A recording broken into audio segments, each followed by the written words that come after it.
Bonjour à tous, je suis ravie de vous retrouver aujourd'hui pour cette nouvelle vidéo de dessin. On va tout de suite rentrer dans le vif du sujet puisqu'aujourd'hui on commence, comme je vous l'avais dit dans la dernière vidéo si vous l'avez regardée, une espèce de série de défis. On va essayer de réaliser 3 plantes, 3 arbustes, 3 végétaux de l'été en 10 minutes chacun. C'est la raison pour laquelle je ne vais pas trop blablater et on va tout de suite commencer par notre premier petit dessin qui, comme vous l'aurez deviné, est une petite lavande, voilà. On fera ensuite dans la prochaine vidéo une branche d'olivier puis un petit citronnier ou une branche de petit citronnier.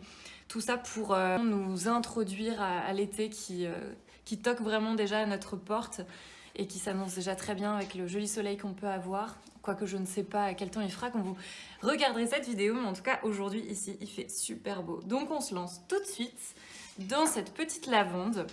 Et pour ce faire, alors je vais me la laisser là comme ça, on aura un espèce de petit modèle sous les yeux en permanence. Pour ce faire donc, on a besoin, c'est assez simple d'un point de vue matériel, de peinture à l'eau ou d'aquarelle comme on a utilisé dans la dernière vidéo.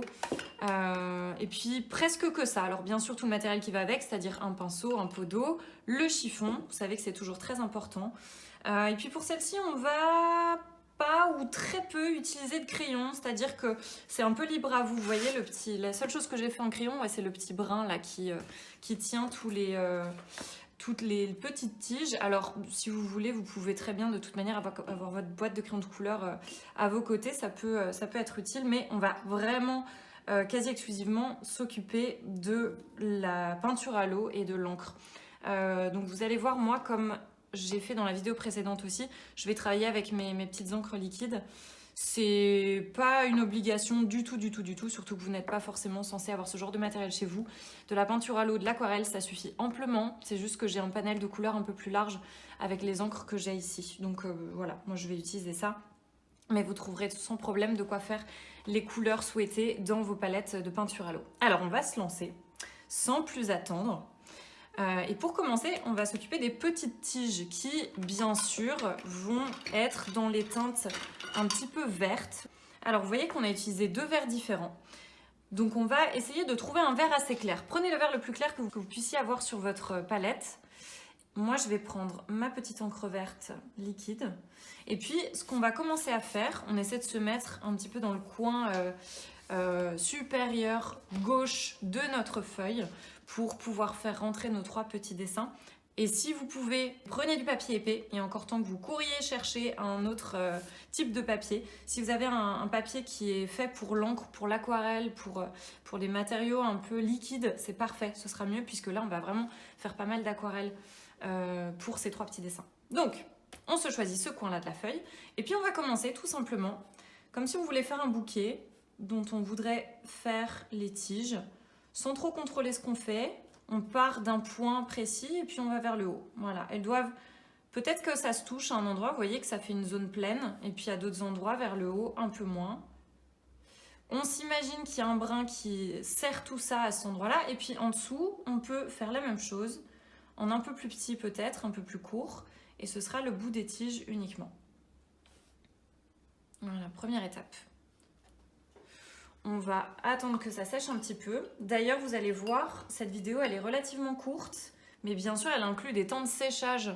Alors, vous aurez l'impression que chez moi, ça va beaucoup plus vite que chez vous pour sécher, mais en fait, petite astuce, moi, je vais tout simplement couper la vidéo à certains endroits. Donc, ne vous en faites pas si chez vous, ça met plus de temps pour sécher que ce qu'on dirait chez moi sur la vidéo. C'est tout simplement que je mets sur pause et que je remets quand la peinture est sèche. Donc chez vous, vous pouvez très bien faire pareil. En attendant que ça sèche, vous mettez la vidéo sur pause et puis vous reprenez juste après. Voilà, alors mon vert clair a à peu près séché. Je vais maintenant prendre un vert légèrement plus foncé. Donc, vous voyez, moi je suis juste passée sur une teinte au-dessus. Prenez-vous un vert avec une teinte légèrement plus élevée et puis là, on va tout simplement, à certains endroits, revenir par-dessus, que ce soit en haut ou en bas, hein. Mais faites-le pas partout. On fait vraiment de manière assez irrégulière. Voilà, juste à quelques endroits. On laisse certains endroits comme ils étaient tout à l'heure. Et puis ce qu'on peut faire aussi, c'est venir chercher un vert encore plus foncé. Et puis faire une dernière teinte de vert sur ces petites tiges de lavande. Donc on prend le vert un peu plus foncé. Et pareil, peut-être à certains endroits, on vient créer ce contraste-là de sorte à ce qu'on ait vraiment 3 verts différents qui constituent cette espèce de bouquet de tiges. On peut en faire que en haut ou que en bas, hein. Tout à fait possible. Voilà. On lave notre pinceau.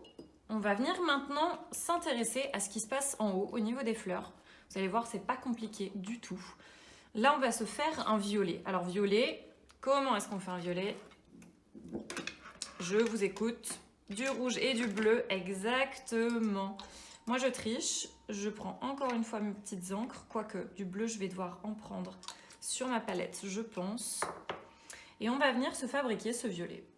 Donc, on mélange nos couleurs. Là, vous êtes libre de choisir la teinte qui vous plaît le mieux, hein. Alors, la lavande, selon son étape de floraison, elle a des violets ou des bleus plus ou moins forts, plus ou moins frais, je dirais. Donc là, dès que vous trouvez un violet ou un espèce de bordeaux qui vous tente, on y va. Moi, j'essaie d'avoir un violet avec un peu plus de bleu. Voilà. Et c'est parti. Ce qu'on va venir faire, c'est qu'on va s'imaginer là, compléter uniquement certaines tiges. Vous voyez, en fait, j'ai essayé de faire des petites prolongations de chaque tige, comme des bâtonnets, ici. Et on va venir faire ça tout simplement en tapotant avec la pointe de notre pinceau. Rien de plus simple. Alors, on utilise vraiment le bout de notre pinceau. On ne l'écrase pas non plus complètement sur notre feuille, hein, et on vient poser des petits ronds, je dirais, des petites parties comme ça, qui se touchent ou qui se touchent un peu moins, comme si on prolongeait une seule des tiges qu'on a dans notre bouquet là. Pour laisser ça tranquille pour l'instant, on peut faire la même chose de l'autre côté, commencer par l'autre côté, l'autre partie. On fait pareil, on tapote avec la pointe de notre pinceau en faisant des petits points qui se collent, mais parfois qui sont un petit peu éloignés les uns des autres aussi. On varie. Et puis on va faire ça partout. On s'imagine qu'on a les petites tiges qui ressortent et puis on fait la continuité de la tige. Donc on va créer des espèces de bâtonnets, comme ça, de points, de petits pointillés. Ni plus ni moins. Alors reprenez de la peinture quand vous en avez moins, hein, parce que souvent la peinture à l'eau, au plus on l'utilise sur le papier, au plus elle devient claire. Moi pour l'instant ça va encore, mais je vais peut-être devoir recharger à un moment donné. Voilà, on crée vraiment des régularités. Cherchez pas à faire des petits trucs parfaits, le même nombre de points dans chaque tige. On fait vraiment comme on le sent. On agit spontanément. Dans la nature, tout est vraiment tout à fait spontané. Très bien fait, mais très souvent irrégulier. C'est ça qui fait la beauté de la nature. Et puis voilà, moi j'attaque le dernier brin. On va le faire ressortir un peu plus, celui-là. Voilà. Première étape de nos fleurs, c'est fait. Vous pouvez regarder l'ensemble. Si vous trouvez qu'il en manque ou s'il y en a un qui devrait peut-être être baissé un peu plus, c'est le moment de corriger ce genre de choses à votre guise. Moi, je vais peut-être m'en faire un de plus là sur le côté qui part à l'horizontale pour créer un peu plus de désordre.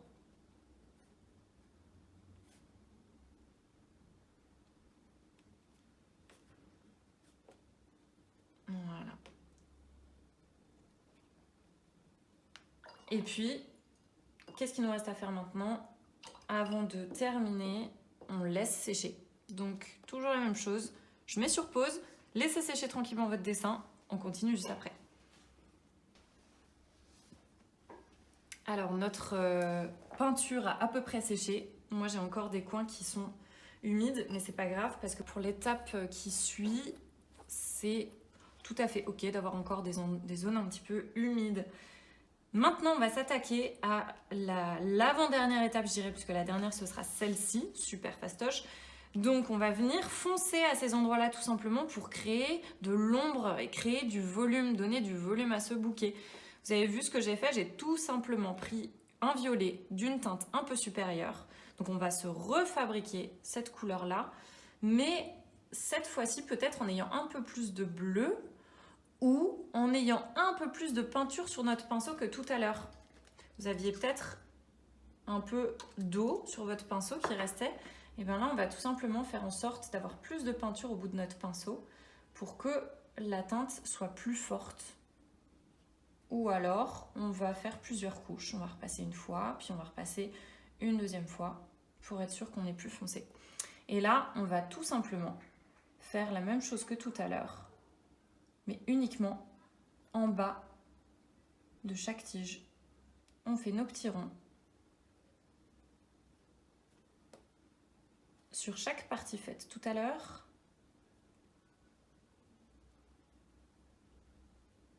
Et uniquement sur cette partie basse. Alors, vous voyez, moi ça commence à devenir trop clair. Je me refais mon violet. Ça c'est important vraiment que vous soyez sur une teinte foncée. Parce qu'il faut que ça ressorte par rapport à la première zone violette qu'on a fait pour les fleurs, pour la totalité des fleurs. Là, cette partie basse doit être vraiment plus soutenue. Voilà. Et pareil, on travaille bien en faisant des petits points. On laisse le pinceau décharger la peinture en petites zones comme ça. Vous pouvez éventuellement rajouter des petits points qui dépassent un petit peu. Et on fait bien ça sur toutes les parties qu'on a fait juste avant. On colorie pas, on travaille vraiment par petites touches. On ne triche pas. Même s'il y a des endroits qui vont complètement se coller, qui vont finir par former une espèce de partie globale violette plus foncée. Nous, on travaille vraiment petite touche par petite touche. Voilà, vous allez voir qu'au séchage, ce contraste-là, il va peut-être s'atténuer. Ces parties, elles vont peut-être devenir un petit peu plus claires. Donc on va attendre que ça sèche et on va reprendre à ces endroits-là. Et en attendant, peut-être qu'on peut s'occuper du brun qui lie les tiges. Voilà. On laisse sécher un petit peu ce petit bazar. On prend donc un crayon de couleur ou on continue avec l'aquarelle, c'est tout à fait possible. Et là, on va tout simplement venir créer de la couleur qu'on veut, un espèce de petit arc de cercle qui vient fermer toutes les tiges qu'on a ici. Puis vous pouvez vous faire un petit nœud par exemple, et on va faire une boucle qui va vers le bas et puis une autre qui va un tout petit peu plus haut. Et puis peut-être les deux fils, 1 et 2. Voilà, notre bouquet est relié. Et puis on va attendre que le violet soit complètement sec et on va venir passer une deuxième petite couche quand ce sera le cas. Voilà, alors la peinture a commencé à sécher, il y a des zones qui sont devenues déjà un petit peu plus claires. Et là, on va tout simplement venir, comme on disait tout à l'heure,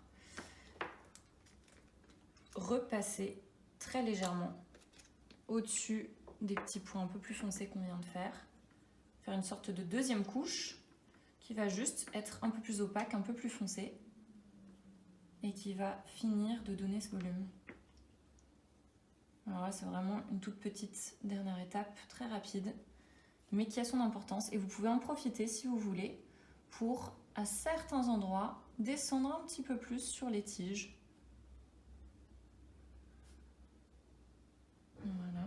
Et vous avez vu, moi, je l'ai faite un peu plus petite. J'ai fait des fleurs plus importantes que les tiges. Donc ici, j'étais plus longue. Là, j'ai fait plus court. Et ça, c'est comme vous voulez. Vraiment, les tailles, vous les faites comme bon vous semble.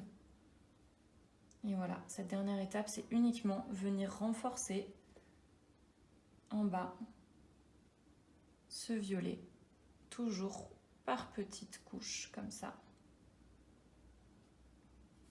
pour bien laisser apparaître cette teinte un peu plus foncée qui va finir notre dessin.